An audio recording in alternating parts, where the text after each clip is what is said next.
You're listening to Systemic Error Podcast. The failure was designed.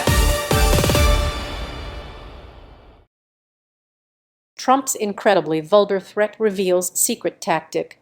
Ex-state official, based on an article by Kathleen Culleton. Trump's private rage is public policy, the president as the threat. The source material is built around one fact with real institutional weight.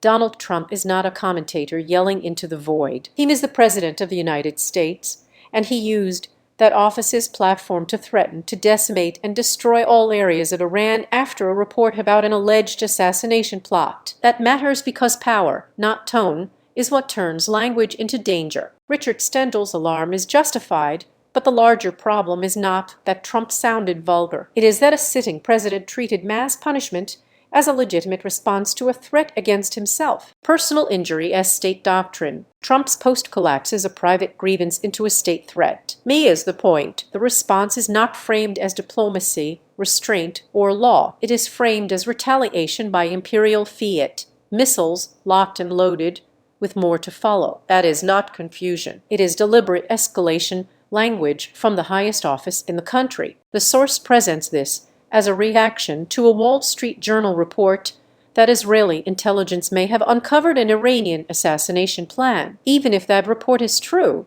it does not justify collective annihilation rhetoric. The president chose to answer a disputed security story with language that implies mass destruction against a nation and its people. The framing problem, the article's weakest move, is the familiar Washington habit of treating authoritarian cruelty as if it were mainly a communications issue. Undiplomatic is anemic here. What Trump threatened, in plain terms, was not diplomacy gone wrong, but state violence deployed as theater. That framing also hides agency. The blame does not belong to some fob of international tension. It belongs to the president who posted the threat, to the political operation that normalizes his impulses, and to the institutions too cowed to say this plainly. A president who talks like this is not restoring deterrence. He is advertising his willingness to use national power as personal revenge, or by delay. Stengel says Trump and his team are playing for time, kicking the problem down the road with occasional flare-ups instead of any serious nuclear deal. That reads less like strategy than managed crisis.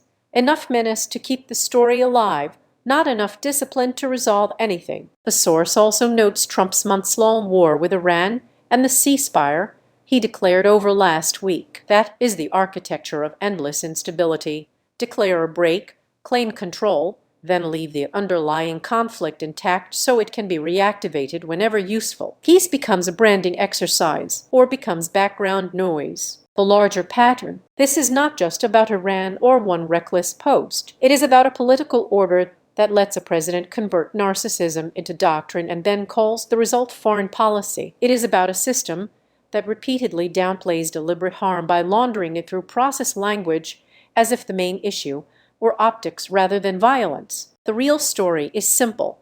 Power is concentrated in one office, and Trump uses it to turn personal grievance into public threat. That is the pattern. The misdirection is everything around it.